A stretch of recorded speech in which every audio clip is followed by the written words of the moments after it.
Le but premier des avantages salariaux est de motiver et fidéliser les collaborateurs.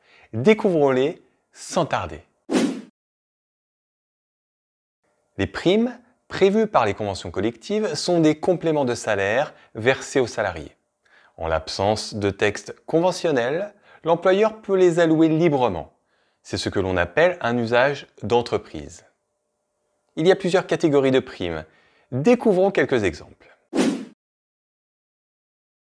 La prime d'ancienneté, qui récompense la fidélité des salariés.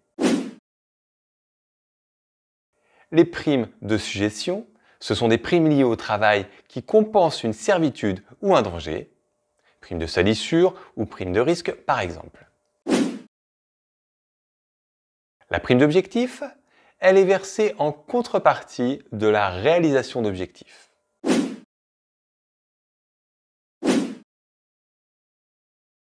En règle générale, l'avantage en nature nourriture est évalué selon un forfait journalier.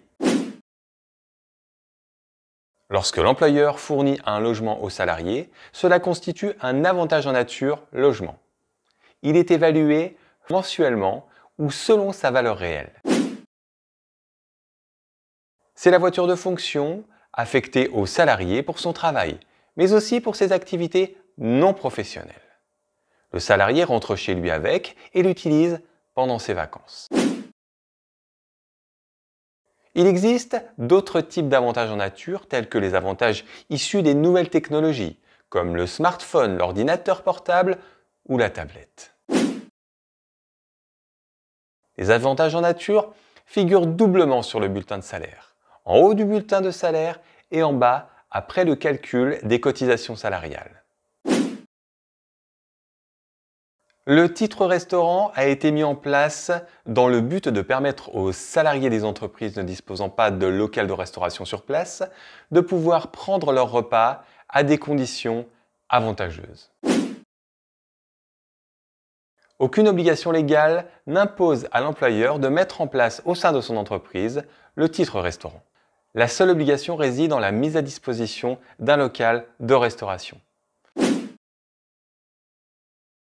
Le paiement des titres restaurants est divisé entre l'employeur et le salarié.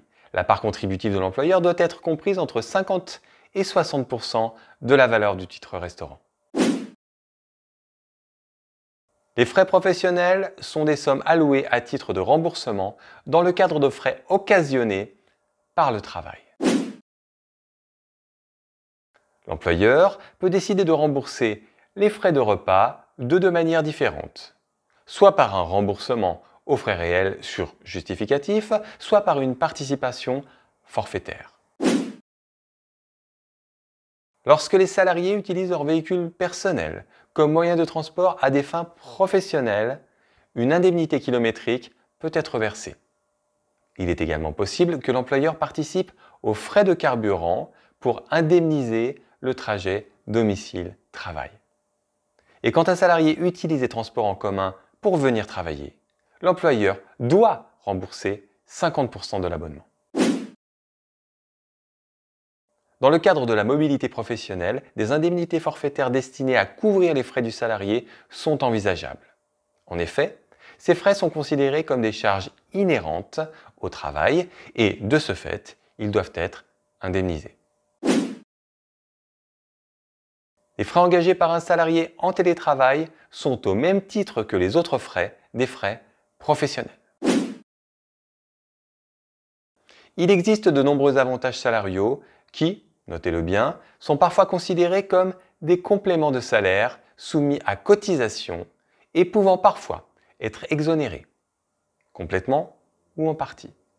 Je vous invite sans tarder à poursuivre votre formation afin de découvrir en détail la totalité des avantages salariaux.